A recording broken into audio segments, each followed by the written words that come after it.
वो बोलती नहीं, पर हर सांस में एक चीख छुपी होती है। वो हंसती है, पर आंखों में एक नदी बहती है। वो चलती है, पर हर कदम में एक जंजीर बंधी होती है। ओशो कहते हैं, स्त्री को समझना है तो उसके मौन को सुनो।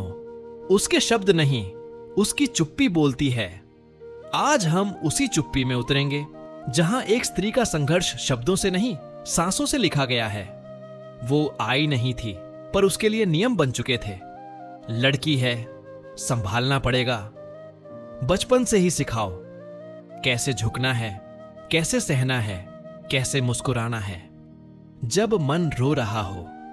ओशो कहते हैं, समाज ने स्त्री को एक वस्तु बना दिया है और फिर उसे पूजा का नाम दे दिया। पर पूजा में भी कैद है अगर वो स्वतंत्रता ना दे। स्त्री का पहला संघर्ष अपने अस्तित्व को स्वीकारने का। उसकी देह को देखा गया, पर आत्मा को अनदेखा किया गया।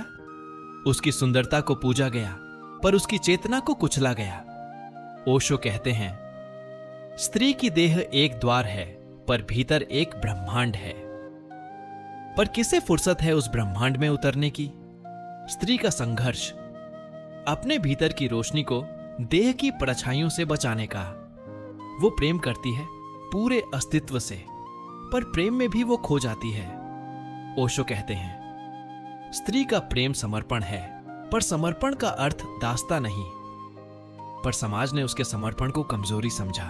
स्त्री का संघर्ष प्रेम में जलकर भी स्वयं को बचाए रखने का।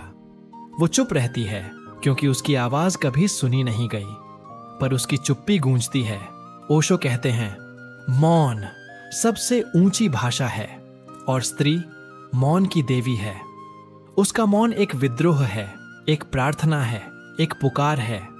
स्त्री का संघर्ष अपने मौन को शब्दों से ज्यादा अर्थपूर्ण बनाना।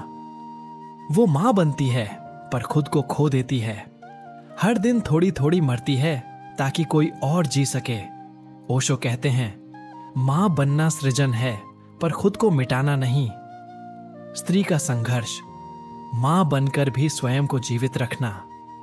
वो उड़ना चाहती है, पर पंखों पर परंपराओं की बेड़ियां हैं।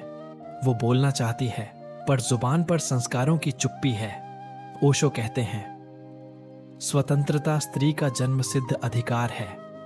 उसे मांगना नहीं, लेना होगा।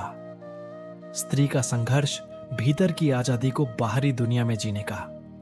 अब वो थक चुकी है, न लड़ना चाहती है न झुकना, बस खुद से मिलना चाहती है। ओशो कहते हैं, जब स्त्री ध्यान में उतरती है तो वो देवी बन जाती है। स्त्री का अंतिम संघर्ष देवी बनने का नहीं, मानव बने रहने का। पूर्ण, स्वतंत्र, मौन, पर जीवित। अब जब तुमने उस स्त्री की मौन यात्रा देखी, तो क्या तुमने अपने भीतर की स्त्री को सुना? ओशो कहते हैं, स्त्री कोई शरीर नहीं, एक ऊर्जा है, एक लहर जो जीवन को जन्म देती है। तो अगली बार जब तुम किसी स्त्री को चुप देखो, तो समझना वो मौन नहीं है, वो बोल रही है अपने संघर्ष की भाषा में।